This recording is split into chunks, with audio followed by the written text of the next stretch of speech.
કચ્છમાં વર્ષો પછી યોજાયેલા રાજ્ય કક્ષાના વિજ્ઞાન મેળાની પ્રશંસાને બદલે આલોચના કેમ? જોઈએ એક અહેવાલ.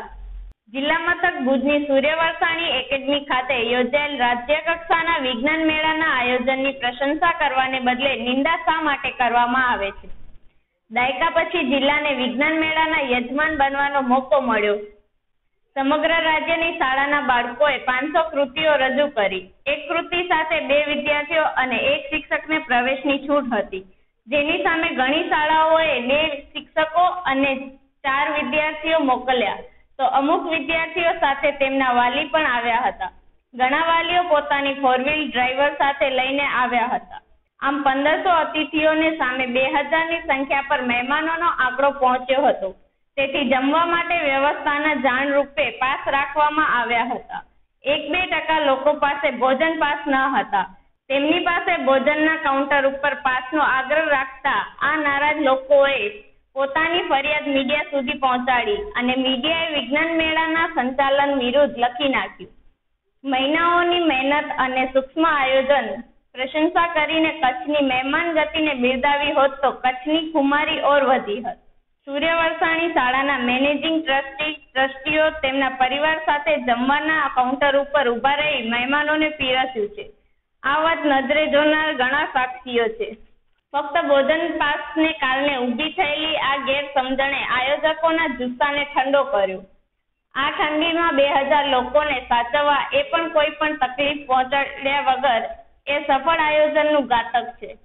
કચ્છના સમગ્ર શિક્ષણ જગત અને શિક્ષણ જગત સાથે સંકળાયેલ તમામની ફરજ છે કે હકીકતના મૂળ સુધી જઈ સત્યને ઉજાગર કરે. 500 કૃતિઓ, એક કૃતિ સાથે 2 વિદ્યાર્થી, 1 શિક્ષક એટલે 1600 થી 1700 વ્યક્તિઓ, બીજા મહેમાનો, આટલા બધા લોકોને સતત 3 દિવસ સાચવવા, મહેમાન ગતિ કરવી એ બહુ મોટી વાત છે. સૌ કચ્છીઓ તરીકે ગર્વ લેવા જેવી વાત છે કે આટલા બધા મહેમાનોની મહેમાન ગતિ ભુજે કરી. બાકી તો કમળો હોય તે પીળું જ જોવે. એ 46મો રાજ્ય કક્ષાના વિજ્ઞાન પ્રદર્શન હતો અને કચ્છમાં આવો બીજી વખતે હતો. 2005માં વિરાયતન વિદ્યાપીઠમાં કચ્છ યજમાન બન્યું હતું અને પછી 2019માં. એટલે ઘણા વર્ષોના લાંબા ગાળા પછી કચ્છને આતિથ્ય મળ્યું. આમ તો બીજી વખત મળ્યું છે. મોટાભાગના જિલ્લાઓ એવા છે કે એને એક જ વખત અથવા ક્યારે પણ એ લોકોએ કર્યું નથી. પણ કચ્છમાં આપણે ભાગ્યશાળી છે કે બીજી વખત આવો પ્રદર્શનનું આયોજન કરવાનો આપણે મોકો મળે છે. તો એનું જે શેડ્યુલ હતું એ 24 તારીખથી શરૂ થતું હતું. જી. તો કઈ રીતનું શેડ્યુલ રહ્યું? 24 તારીખે બધા બાળ વૈજ્ઞાનિકો અને એના માર્ગદર્શક શિક્ષકો પોતાનો પ્રોજેક્ટ લઈને આવે અને એ પ્રોજેક્ટ ગોઠવી નાખે. અને 24 તારીખે રાત્રે સાંસ્કૃતિક કાર્યક્રમ હતો અમારી પાસે. પછી 25 તારીખે એ પ્રદર્શનનું ઉદ્ઘાટન હતું, જેને માનનીય શિક્ષણ મંત્રી શ્રી ચુડાસમા સાહેબ પણ એનું ઉદ્ઘાટન કર્યું હતું અને પબ્લિક માટે એ ખુલ્લો મૂકવામાં આવ્યો હતો. પછી 25 તારીખે રાત્રે સાંસ્કૃતિક કાર્યક્રમ હતો. 26 તારીખે ધ્વજવંદન, બધા બાળકો ત્યાં ધ્વજવંદન કર્યું હતું અને 26 તારીખે આખો દિવસ કાર્યક્રમ ચાલુ રહ્યો હતો. ઘણા બધી શાળાઓમાં જોવા પણ આવી હતી અને 26 તારીખે રાત્રે સાંસ્કૃતિક કાર્યક્રમ હતો. 27 તારીખે એ રાજ્ય વિજ્ઞાન પ્રદર્શનની એક પ્રણાલિકા છે કે બહારના જિલ્લાઓમાંથી આવેલા બાળકો અને વૈજ્ઞાનિકોને એ જે જિલ્લાની કંઈક વિશિષ્ટતા પ્રવાસન સ્થળો હોય ત્યાં મુલાકાતે લઈ જવાનું. કારણ કે 3 દિવસથી લોકો સતત કાર્યક્રમમાં થાકી ગયા હોય તો 27 તારીખે લોકો રિલેક્સ થઈ શકે. એટલે અમે 27 તારીખે વહેલી સવારે એ લગભગ 22 જેટલી બસ કરી અને અમે સફેદ રણ જોવા લઈ ગયા હતા અને ત્યાં સૂર્યોદય અમે ત્યાં બતાવ્યો હતો. સમગ્ર રાજ્યભરમાંથી કેટલી શાળાઓએ ભાગ લીધો? કુલ 500 કૃતિ રજૂ કરવામાં આવી હતી, એટલે 500 શાળાઓએ ભાગ લીધો હતો. અને એના સ્પર્ધકો અને શિક્ષકો? એમાં દરેક કૃતિ સાથે 2 બાળ વૈજ્ઞાનિકો અને 1 માર્ગદર્શક શિક્ષક આવે. લગભગ 1500 થી 1600 જેટલા શિક્ષકો અને વિદ્યાર્થીઓ આ પ્રદર્શનમાં ભાગ લીધો હતો. તો સર એની રહેવા જમવાની વ્યવસ્થા છે ત્યાં સૂર્ય એકેડેમીમાં જ કરવામાં આવી હતી? જી, રહેવા જમવાની વ્યવસ્થા ત્યાં સૂર્ય એકેડેમીમાં કરવામાં આવી હતી. જ્યારે રહેવાની વ્યવસ્થા લગભગ અડધા જે છોકરીઓ ગર્લ્સ આવી હતી એને અમે સૂર્ય એકેડેમીમાં રાખી દીધું. બાકીના RD વરસાણી, કચ્છ યુનિવર્સિટી અને અને બળદિયા અબજી બાપાની છતડી છે ત્યાં અમે એ લોકોની રહેવાની વ્યવસ્થા કરી હતી. સાહેબ એવું પણ સાંભળવામાં આવે છે કે ભોજનમાં પણ કંઈક લોકોને તકલીફ પડી હતી આયોજનની ખામીને કારણે, એવું કંઈ? ના એવું નથી, એ સદંતર ખોટી વાત છે.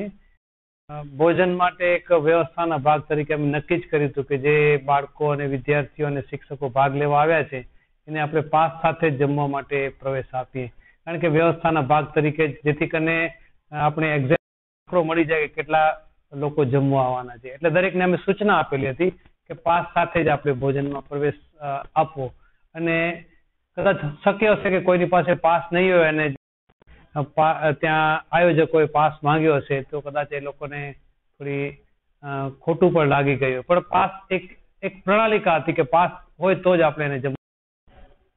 એવું પણ કહેવામાં આવે છે કે શિક્ષણ મંત્રીની વિદાય પછી આ મેળો એમ સમજો કે સમેટાઈ ગયો હતો કોઈ? ના બિલકુલ ખોટી વાત છે. લગભગ સાંજના 5:30 સુધી વિદ્યાર્થીઓ જુદા જુદા ગામમાંથી જુદા જુદા શહેરમાંથી બસ લઈને આવ્યા હતા. અમે બધાને શિડ્યુલ આપ્યો હતો કે કઈ તારીખે કઈ શાળાએ પ્રાથમિક અને માધ્યમિક શાળાને અમે શિડ્યુલ આપ્યો હતો. અમારી પાસે રજીસ્ટર પણ છે. 25 અને 26 તારીખે આખો દિવસ શાળાઓ ત્યાં અમારી પાસે આવ જાવ કરતી હતી. એટલે એ ખોટી વાત. સાહેબ એવું છે કે ઘણા દૈનિક સમાચાર પત્રોએ આ વિજ્ઞાન મેળાની આલોચના પણ કરી છે. તો એક શિક્ષક કચ્છી તરીકે આપ કેવો અનુભવ છો? જે કચ્છ મિત્રએ અમારા વિશે બહુ સારું લખ્યું છે, જેને સાચું પણ લખ્યું છે, પણ શક્ય છે કે કેટલાક વર્તમાન પત્રો નેગેટિવ પણ આવ્યો છે. એ દુઃખની વાત છે, કારણ કે આટલું સારું કામ કરી તો સ્વાભાવિક છે કે આટલા બધા 2000 થી વધારે જયારે પાર્ટિસિપેટ ભાગ લેતા હોય તો ક્યાંક થોડીક અવ્યવસ્થા થઈ હોય તો એને ફક્ત આને જ આપણે હાઇલાઇટ ન કરી, પણ જે આટલા કચ્છે આટલું સરસ કામ કર્યું એને જો તમે થોડોક મુદ્દામાં લીધો તો અમને ગમત, પણ કદાચ ભોજનમાં કદાચ કોઈકને પાસને કારણે જમવામાં અગવડતા પડી હોય તો એને જ આપણે હાઇલાઇટ કર્યું, એ દુઃખની વાત છે. એવી એક સારી વસ્તુ સામે આવી છે કે ભોજન પીરસવા માટે વરસાણી કુટુંબના સભ્યો પણ ઉભા રહી ગયા. જી બિલકુલ. હું તમને નામ કહું કે રામજીભાઈ જે એક સંસ્થાના સર્વા છે, ટ્રસ્ટી છે, એ પોતાના આખા ફેમિલીને એ ભોજન પીરસવા માટે લઈ આવ્યા હતા. આવી વાતોને ખરેખર જો વર્તમાન પત્રોએ હાઇલાઇટ કર્યો સારું કહેવાય, કારણ કે એના પત્ની, એના પુત્રવધુ, એની દીકરીઓ એ ભોજન પીરસતી હતી. એટલું જ નહીં, પણ જે નકામાં પેલા પડ્યા હતા કચરા પણ ઉપાડતા મેં જોયા હતા. જો આટલી મોટી ટ્રસ્ટી હોય અને આવું જો એના કુટુંબના સભ્યો કરતા હોય તો ખરેખર ક્યાંક થોડીક ક્ષતિ રહી ગઈ હોય, એને જ આપણે હાઇલાઇટ ન કરવું જોઈએ. તમારી દ્રષ્ટિએ આ સમગ્ર આયોજન કેટલા અંશે સફળ રહ્યું? 100% સફળ થયું છે. અમે લગભગ 2000 જેટલા બાળકોને કચ્છનું સફેદ રણ બતાવ્યું અને લગભગ 17 થી 18,000 જેટલા જુદી જુદી શાળાઓમાંથી આ વિજ્ઞાન પ્રદર્શન જોવા આવ્યા. ફક્ત બાળકો જ નહીં, પણ નજીકના ગામડાના શિક્ષકો અને ગ્રામજનો પણ આ કાર્યક્રમ જોવા આવ્યા હતા. રાત્રે પણ બહુ અમારો સફળ રહ્યો હતો, અને ખાસ કરીને કચ્છની જે આગવી ઓળખ છે એ રાત્રિ કાર્યક્રમમાં કચ્છના લોકવાદ્યોનો અમે કાર્યક્રમ રાખ્યો હતો, જેને બહારના જિલ્લાઓએ ખૂબ જ માન્યું. એટલે 100% સફળ હતો અમારો કાર્યક્રમ. ભોજનની અવ્યવસ્થાની થોડી ઘણી પણ વાત આવી છે, તો એની સામે એક વાત એવી પણ આવી છે કે અમુક સાથે એના વાલી પણ આવેલા, અને એ લોકો પોતાના વાહન કરીને આવેલા, અને એના ડ્રાઈવર ને એ બધા પણ હતા કે જે તમારા કે આયોજન હતા, એમની સંખ્યા પણ વધી ગઈ. જી, સાચી વાત. હા, એટલે લગભગ કચ્છ હતું એટલે બધા કચ્છ જોવા માટે પણ વાલીઓ પણ આવ્યા હતા, એનો ડ્રાઈવર પણ આવ્યો હતો. ત્યારે અમે ભોજન માટે લગભગ 15 દિવસ પહેલા જયારે આખું કેલ્ક્યુલેશન કર્યું હતું ત્યારે આ બધી ગણતરી ન કરી હતી. લગભગ દરેક પ્રોજેક્ટ સાથે 2 થી 3 વિદ્યાર્થીઓ વધારે આવ્યા હતા, એના વાલીઓ આવ્યા, ડ્રાઈવરો આવ્યા હતા. શિક્ષકોને ફક્ત એક જ શિક્ષકને આવ્યો હતો, ત્યાં ક્યારેક 4 શિક્ષકો આવ્યા હતા. એટલે સ્વાભાવિક છે કે આ બધાને પાસ અમે નતો આપ્યો, એટલે કદાચ થોડીક લોકોને ખોટું લાગ્યું હોય, કારણ કે જો બધાને અમે પાસ આપીએ તો અમારું આખું આયોજન તૂટી પડે તેમ હતું. એટલે કદાચ એના કારણે થોડીક ક્ષતિ રહી ગઈ હોય. સાહેબ આપનો ધન્યવાદ. આપણે આ વિજ્ઞાન મેળા બાબતમાં જે સમજણ હતી. Thank you.